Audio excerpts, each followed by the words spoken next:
بسم اللہ الرحمن الرحیم۔ نہج البلاغہ خط نمبر 69۔ امیر المومنین علی علیہ السلام کی اپنے پیارے ساتھی حارث ہمدانی کو زندگی گزارنے کی ہدایات۔ قرآن کی رسی مضبوطی سے تھام لو، اس سے پند و نصیحت حاصل کرو، اس کے حلال کو حلال اور حرام کو حرام سمجھو، اور گزشتہ حق کی باتوں کی تصدیق کرو، اور گزری ہوئی دنیا سے باقی دنیا کے بارے میں عبرت حاصل کرو، کیونکہ اس کا ہر دور دوسرے دور سے ملتا جلتا ہے، اور اس کا آخر بھی اپنے اول سے جا ملنے والا ہے، اور یہ دنیا سب کی سب فنا ہونے والی اور بچھڑ جانے والی ہے۔ دیکھو، اللہ کی عظمت کے پیش نظر حق بات کے علاوہ اس کے نام کی قسم نہ کھاؤ۔ موت اور موت کے بعد کی منزل کو بہت زیادہ یاد کرو۔ موت کے طلبگار نہ بنو مگر قابل اطمینان شرائط کے ساتھ، اور ہر اس کام سے بچو جو آدمی اپنے لیے پسند کرتا ہو اور عام مسلمانوں کے لیے اسے ناپسند کرتا ہو۔ ہر اس کام سے دور رہو جو چوری چھپے کیا جا سکتا ہو مگر اعلانیہ کرنے میں شرم دامنگیر ہوتی ہو، اور ہر اس فعل سے کنارہ کش رہو کہ جب اس کے مرتکب ہونے والے سے جواب طلب کیا جائے تو وہ خود بھی اسے برا قرار دے یا معذرت کرنے کی ضرورت پڑے۔ اپنی عزت و آبرو کو چہمگوئیوں کے تیروں کا نشانہ نہ بناؤ۔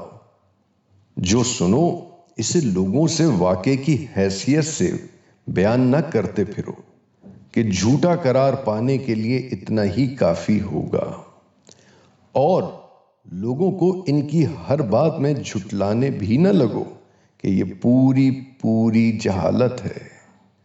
غصے کو ضبط کرو اور اختیار و اقتدار کے ہوتے ہوئے عفو و درگزر سے کام لو، اور غصے کے وقت بردباری اختیار کرو، اور دولت و اقتدار کے ہوتے ہوئے معاف کرو تو انجام کی کامیابی تمہارے ہاتھ رہے گی۔ اور اللہ نے جو نعمتیں تمہیں بخشی ہیں ان پر شکر بجا لاتے ہوئے ان کی بہبودی چاہو، اور اس کی دی ہوئی نعمتوں میں سے کسی نعمت کو ضائع نہ کرو، اور اس نے جو انعامات تمہیں بخشے ہیں ان کا اثر تم پر ظاہر ہونا چاہیے۔ اور یاد رکھو کہ ایمان والوں میں سب سے افضل وہ ہے جو اپنی طرف سے اور اپنے اہل و عیال اور مال کی طرف سے خیرات کرے، کیونکہ تم آخرت کے لیے جو کچھ بھی بھیج دو گے وہ ذخیرہ بن کر تمہارے لیے محفوظ رہے گا، اور جو پیچھے چھوڑ جاؤ گے اس سے دوسرے فائدہ اٹھائیں گے۔ اور اس آدمی کی صحبت سے بچو جس کی رائے کمزور اور افعال برے ہوں، کیونکہ آدمی کا اس کے ساتھ تھی پر قیاس کیا جائے۔ بڑے شہروں میں رہائش رکھو کیونکہ وہ مسلمان کے اجتماعی مرکز ہوتے ہیں۔ غفلت اور بے وفائی کی جگہوں پر ان مقامات سے کہ جہاں اللہ کی اطاعت میں مددگاروں کی کمی ہو پرہیز کرو، اور صرف مطلب کی باتوں میں اپنی فکر پیمائی کو محدود رکھو، اور بازاری اڈوں میں اٹھنے بیٹھنے سے الگ رہو، کیونکہ یہ شیطان کی بیٹھکیں اور فتنوں کی آماج گاہیں ہوتی ہیں۔ اور جو لوگ تم سے پست حیثیت کے ہیں انہی کو زیادہ دیکھا کرو، کیونکہ یہ تمہارے لیے شکر کا ایک راستہ ہے۔ جمعے کے دن نماز میں حاضر ہوئے بغیر سفر نہ کرنا، مگر یہ کہ خدا کی راہ میں جہاد کے لیے جانا ہو یا کوئی معذوری درپیش ہو، اور اپنے تمام کاموں میں اللہ کی اطاعت کرو، کیونکہ اللہ کی اطاعت دوسری چیزوں پر مقدم ہے۔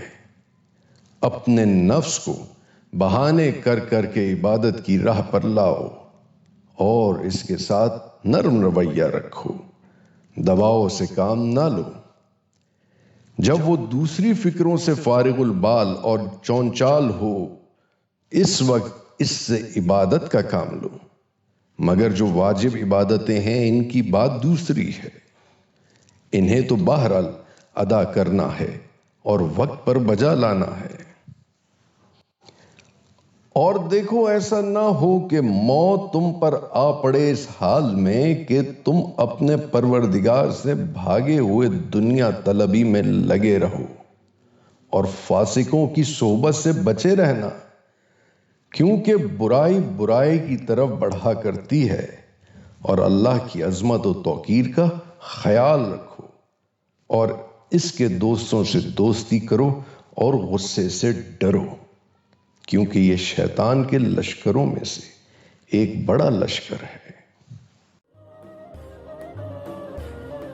نہج البلاغہ کو مزید سننے کے لیے ہمارے چینل نہج البلاغہ کو سبسکرائب کیجیے۔ نہج البلاغہ کے مزید مطالعے کے لیے ہماری ویب سائٹ افکار اسلامی کو ملاحظہ کیجیے۔